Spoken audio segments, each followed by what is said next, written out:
When I first read the script, I was like, how are they going to do this?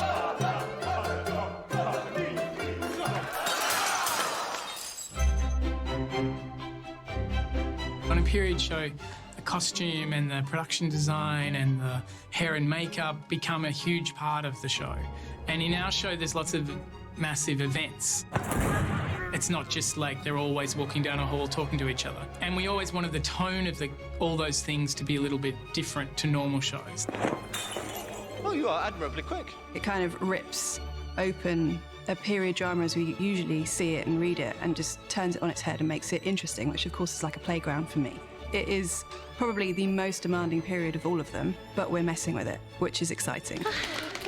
In terms of collaboration, Emma Fryer and myself work really closely together on every character, together with Francesca, our production designer, and the three of us, we just have a great time. It's been great because they are all very, very different characters.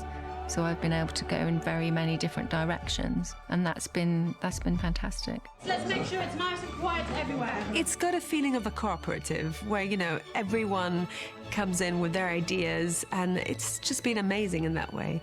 The sets also are unlike anything I have ever seen. Much of what we've done has been filmed here on huge sets, and then opening up the show even more, we've filmed in rather grand houses in England, and finally at this palace in Italy called Caserta, which I believe was built as a sort of status symbol by the Italians to rival Versailles. Huge house, huge gardens, water. It will give a really grand scale to the show. This palace was the equivalent of a 17th century modern apartment block, where people would meet in those public spaces and possibly not even know their neighbours. It's just a big apartment building, you know, but everything's gold. The kingdom that we're in that's not fully looked after or taken care of. Pretty. We wanted Catherine to have a very different look from the Russian ladies of the court. They're very flamboyant and wear a lot of eggplant and reds and rich tones and a lot of jewelry. And for a while, they wear their wigs as hats, because they don't know. They're meant to be fitted to your heads. They're not hats. Catherine's color palette is mainly blues and greens and kind of this ice tone. Her colour, it's sort of keeping her young at the beginning. And her dresses, although they've got the lovely sort of silhouette of the period, there's a little bit of embellishment on them. And then at the end, the fabrics are slightly bolder. But she never really has huge pattern at all throughout the whole of the show, really. It's just a sort of shift in palette as we go. Her apartments were inspired by 17th century interest in exotic art and chinoiserie throughout her rooms. We've got different panels and wallpaper on all the walls that were hand-painted and then scanned and printed, so that's very much a theme through her rooms. Hi, I'm Phoebe Fox and I play Mariel. Come on in, it's Catherine's bedroom. This is one of 3 rooms that Catherine has, but this is kind of the heart of the action. All the wallpaper's hand-painted, and I think all the material came from France, which is why I've got my eye on some scraps. We'll see if I can get some once we finish filming. As you can see here, there's loads of documents that they made. I believe it took the woman who did all the calligraphy 15 days to write out all the documents that they wanted, which is mental. This, probably one of the most important bits of the story and the set. This beautiful map hides our secret coup research. Here we go. I do this when I reveal it to Peter and to Leo. I just reveal it to everyone. I'm a terrible, terrible character. So it's got the 4 main areas that we're going after in order to secure power. There's the church, the military, the regions, and the court. It's lying there sort of in plain view throughout the whole thing, which is bold. To me, Peter the... Me! I've loved dressing Peter, actually. He's in a contemporary way, but obviously his shapes and his costumes are very much of the period. but twisting it on its head in terms of choosing more modern fabrics. There was one episode when he wears a skirt, which is a lot of fun. I think Nick loved wearing. During one episode, Peter decides that he wants to start wearing a skirt, so I got to wear a nice skirt for an episode, which was nice, and do a little dance. Peter's hair and makeup is a combination of a very grungy, pared down, textured hair, which we make sure never looks clean. We never give him a completely shaved, clean look. He's often quite shiny. We just want him to look real. And then when we have his wig on, we have it quite heavily powdered, let it look completely imperfect, and he just takes it off and chucks it across the room half the time. Peter's room is dark and dungy, and it's like the hub of the frat house. Huzzah! He is party boy, he has parties, he breaks things, he burns things. So it was really important to us that when you look at these beautiful 18th century rooms, there are broken chairs, or the curtains are burnt, or there's broken glasses everywhere. Things aren't perfect. Gregor, we met at the wedding. Gregor is Peter's best friend and confidant. That affords him a certain amount of privilege in the court. Gregor is a sort of softer version of Peter, really. He's sort of less done up, really, than he is done up. So shirts are worn undone, jackets are taken off, waistcoats are worn undone. I think probably my favourite costume to wear is when I'm in the full hunting get-up. There are huge, great overcoats and furs, and I'm wearing a big Russian fur hat. It's probably when I feel the most Russian, I reckon. Madame Georgina Dimov. Emperor? Take the Empress to the other ladies and speak of hats. Of course. To the other ladies and speak of hats. Of course. My character, Georgina, is mistress of Peter and married to his best friend, Grigor Dimov, and kind of the priority is in that order for her. With Georgina, we have a very heavily stylized party look, which is really fun because she is so beautiful. So you can really go for it, and she just carries anything we give her. They're all hand-stitched and take quite a long time to get into, many, many layers. The women are highly corseted. I did want her to look modern within the world of the silhouette that we have, and I've not put a lot of decoration or embellishment on her dresses. She's had a few big bows, which are the only sort of decoration she's had. Theirs was supposed to be like a room that represented the trendy couple of the palace. You know, what is the 17th century version of a loft apartment? In that room, they sort of can live their love, which they can't really manifest when they're around Peter. The whole idea behind this apartment was that the Dimovs are supposed to be like the cool, like hipster couple of the court. And so the basic premise for this apartment was to be like a kind of Soho, like New York, Shoreditch, London hipster apartment, hence... But in the 18th century Russia. Exactly. These are our little designs for our estate in the countryside that we never really get to go to. This is our bed that we try to relax in, sometimes interrupted by a certain Peter. You're up. Good. He has a habit of showing up as and when he pleases. It's his palace, he can go where he wants. These are our portraits. This is mine. Yeah, we had a great London-based artist called Jason Line who came and did these portraits. One over here, Gwilym's. Yours is really good. Yours is really sort of like, you look like a lion. Well, lovely. That's what I was going for.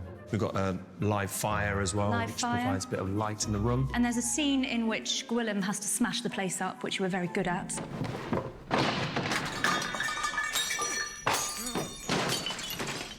This is our bath, because we're so cool. This apparently comes forward, which I've never noticed when we've been filming, but I'm told it does come forward. I always wondered how they got the film crew behind it, now I know. We just stay in the bath the whole time. Just stay in the bath whenever we do scenes in the bath. I think I've spent at least 12 hours in this bath, but I love baths, so I'm fine with that. I'm not so keen. Peter's come and joined us here as well. As I say, he's got a habit of doing that. Thank you for the diamond. I've stared at it all day. This is the green marbled corridor. It's often not quite as clean as you see it today. This court is very debauched and deranged.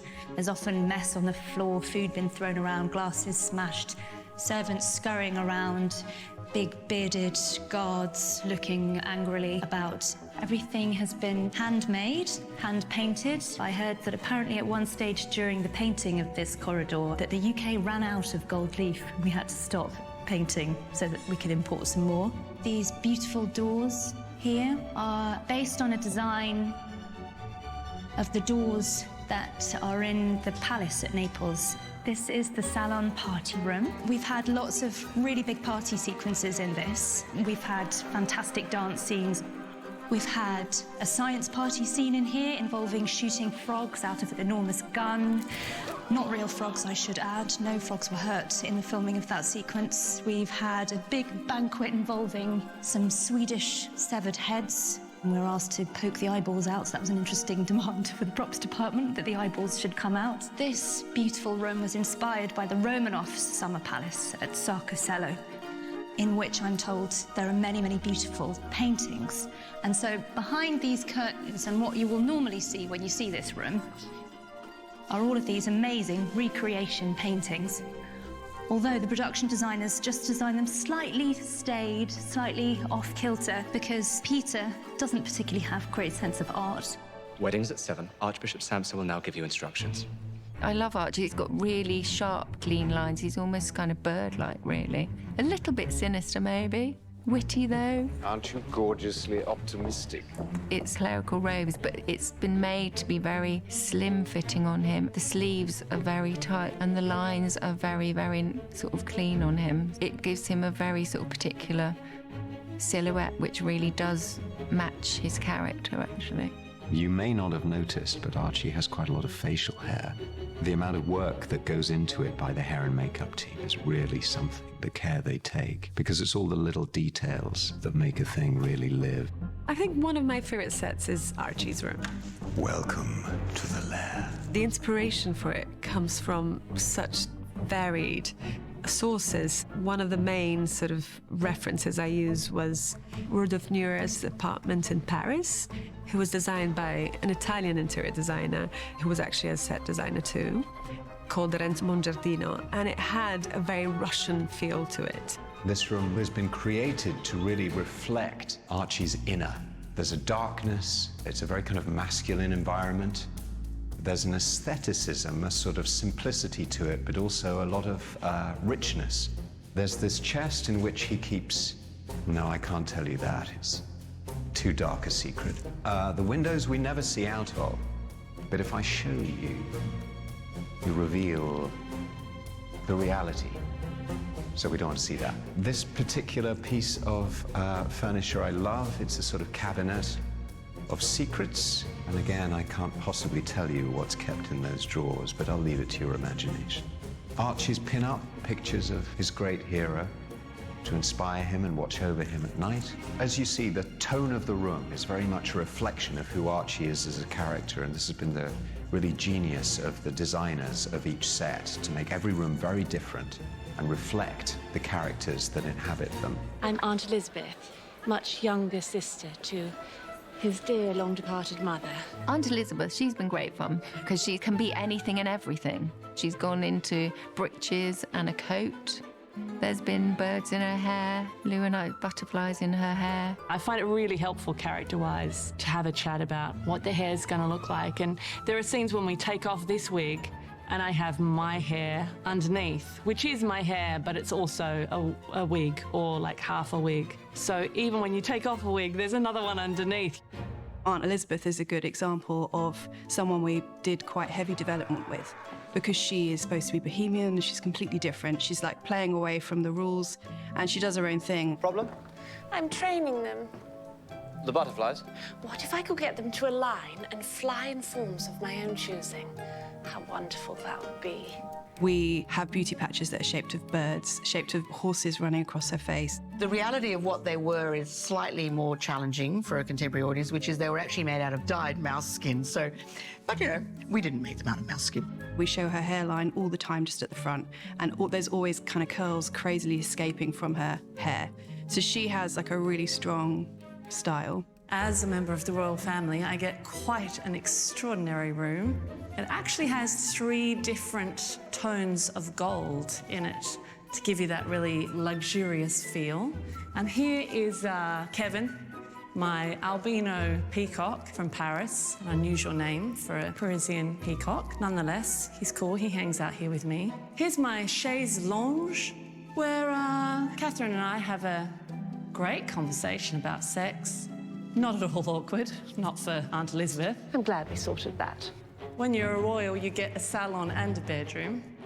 That's great. Here is my beautiful artwork. Images of just, you know, casual sexual encounter with a mermaid. Why not? 3 people, bit of acrobatics. Is it physically possible? I thought not. But as long as you have someone to brace you, that one is excellent. This one here, if you're getting a bit bored in your sex life, why not get an octopus involved? There's a wealth of knowledge that can be gained from hanging out in my bedroom. Big one. Anyway, I have to go. Have a good time. Huzzah!